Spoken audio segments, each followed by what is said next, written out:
के बारे में।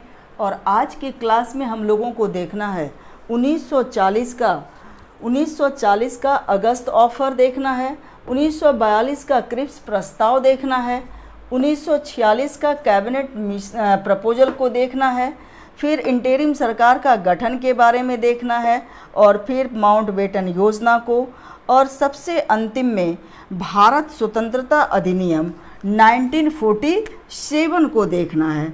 तो आज हम चर्चा करने वाले हैं अगस्त ऑफर का।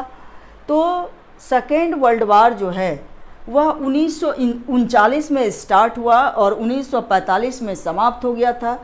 तो जब सेकेंड वर्ल्ड वार में मित्र राष्ट्रों की जीत हुई थी और मित्र राष्ट्रों में इस पर काफ़ी दबाव पड़ रहा था, ब्रिटेन पर नेशनल इंटरनेशनल दबाव पड़ रहा था ब्रिटेन पर कि आप भारत का संविधान जो है वह भारतवासियों द्वारा बनाया जाएगा। और 1940 का जो अगस्त प्रस्ताव है तो उसके पहले यानी कि युद्ध के पहले के बारे में चूँकि भारतवासियों को शामिल करना था, इसीलिए इन्होंने भारतवासियों को एक प्रस्ताव दिया कि द्वितीय विश्व युद्ध के बाद हम आपको संविधान बनाने का अधिकार देंगे और अभी वर्तमान में आप मेरा सपोर्ट कीजिए। इसीलिए 1940 का अगस्त प्रपोजल जो है भारतवासियों के सामने रखा गया। अब हम लोग चलते हैं 1942 के क्रिप्स प्रपोजल पर। तो इस प्रस्ताव में भी क्रिप्स प्रस्ताव 1942 में आया। क्रिप्स मिशन, जिसको कि गांधी ने पोस्ट डेटेड चेक भी कहा था। तो इस प्रस्ताव में भी एक इलेक्टेड निर्वाचित संविधान सभा की गठन की बात कही गई थी क्रिप्स प्रस्ताव में। उसके बाद सबसे अधिक प्रभाव जो है और सबसे अधिक क्वेश्चन जो आते हैं वह आते हैं कैबिनेट मिशन से, क्योंकि इसी मिशन के आधार पर क्या बना है, हमारा संविधान बना है। तो 1946 का जो कैबिनेट मिशन है तो द्वितीय विश्व युद्ध की समाप्ति हुई।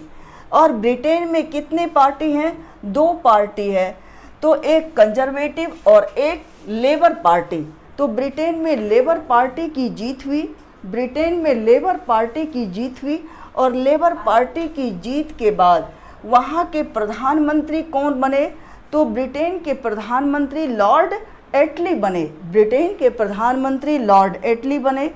और लॉर्ड एटली ने ब्रिटिश पार्लियामेंट में कहा कि भारतीयों को अपना संविधान बनाने का अधिकार है, भारतीय अपना संविधान खुद बनाएंगे। और इस योजना को कार्यरूप देने के लिए लॉर्ड एटली ने 3 सदस्यों वाला एक मिशन भारत भेजा। कितने सदस्य वाले? यह क्वेश्चन पूछा जाता है कि कैबिनेट मिशन में कितने मेंबर थे। तो आप लोगों को बताना है कि 3 सदस्यों वाला यह मिशन था। तो कितने लोग थे कैबिनेट मिशन में? 3 सदस्य थे। तो कौन कौन थे? तो एक पैथिक लॉरेंस थे, एक एवी अलेक्जेंडर थे और एक स्टैफोर्ड क्रिप्स थे। तो इसको हम लोग एक ट्रिक के द्वारा भी देखते हैं कि पैथिक लॉरेंस P और एवी अलेक्जेंडर A और स्टैफोर्ड क्रिप्स S, यानी पास अगर हमको याद रहेगा तो हम लोग को पता रहेगा कि कैबिनेट मिशन में कितने मेंबर थे। कैबिनेट मिशन 3 मार्च 1946 को भारत आया और मई 1946 तक भारत में रहा। इस मिशन के आधार पर ही भारतीयों ने क्या कहा? तो इन्होंने संविधान सभा के गठन की बात कही। और इसी के आधार पर हमारा क्या बना?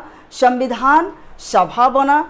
और कैबिनेट मिशन के आधार पर ही क्वेश्चन पूछा जाएगा कि किस मिशन के सिफारिश पर संविधान सभा का गठन किया गया। तो आप लोगों को लिखना है कि कैबिनेट मिशन योजना की सिफारिश पर भारत में संविधान सभा या कॉन्स्टिट्यूएंट असेंबली का गठन किया गया।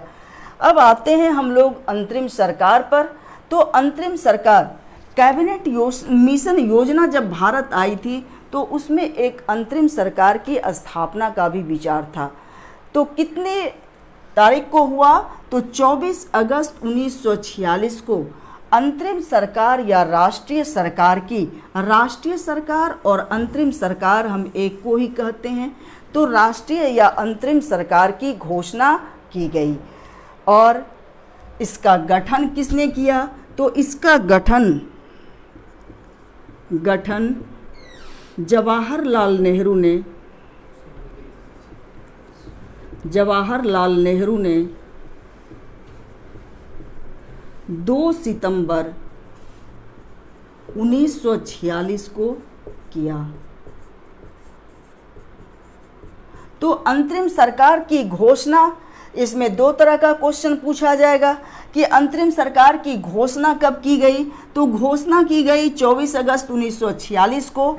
और इसका गठन कब हुआ? तो गठन हुआ 2 सितंबर 1946 को। अधिक बार जो क्वेश्चन पूछा गया है वह यही पूछा गया है कि अंतरिम सरकार का गठन कब किया गया? तो 2 सितंबर 1946 को अंतरिम सरकार का गठन किया गया। तो इसके बाद जो है हम लोग माउंटबेटन योजना। तो कैबिनेट में अंतरिम सरकार के गठन के बाद कौन सी योजना आई? तो माउंटबेटन योजना।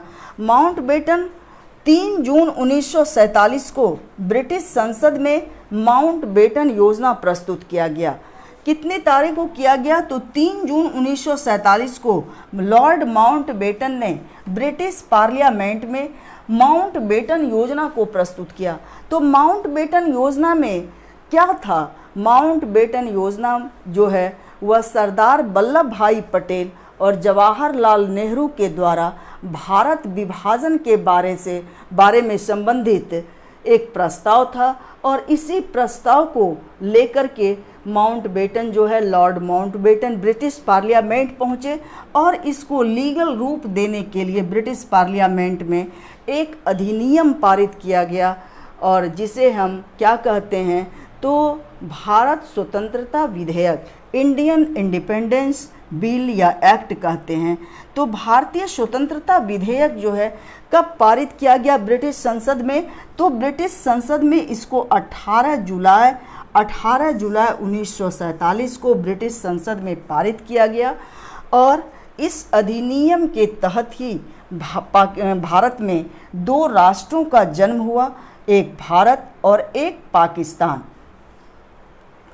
तो 15 अगस्त 1947 को भारत कितने अधिराज्य में बटा? 2 अधिराज्य में बटा, एक भारत में और एक पाकिस्तान में।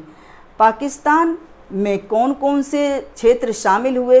तो इसमें सिंध हुआ, उत्तर पश्चिम सीमा प्रांत, बलूचिस्तान, पश्चिमी पंजाब और असम का सिलहट जिला जो है वह पाकिस्तान को मिला।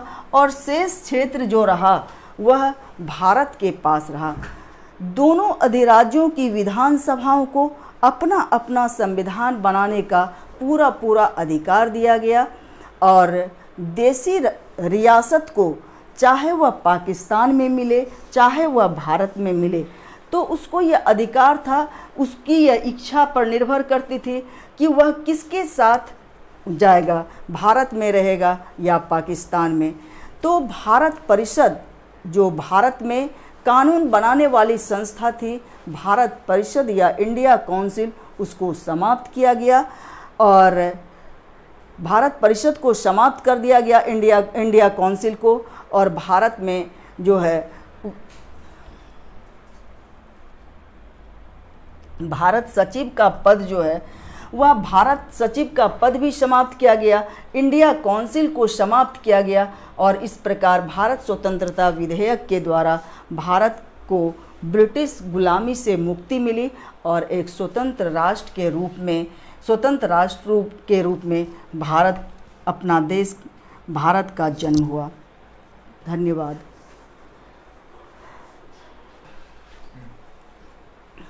और नया संविधान जो बनेगा, यानी कि भारत जैसे ही आज़ाद होगा तो नए संविधान की रचना होगी, नया संविधान बनाएगा, तो तब तक जो है भारत का शासन 1935 के अधिनियम के तहत चलाया जाएगा। तो ये बातें जो है इंडियन इंडिपेंडेंस लीग में रखा गया था और इसी के आधार पर भारत में संविधान सभा का गठन हुआ, जो हम लोग आने वाले क्लास में देखेंगे कि संविधान का फ्रेमिंग जो है, संविधान का निर्माण जो है वह किस प्रकार हुआ। धन्यवाद।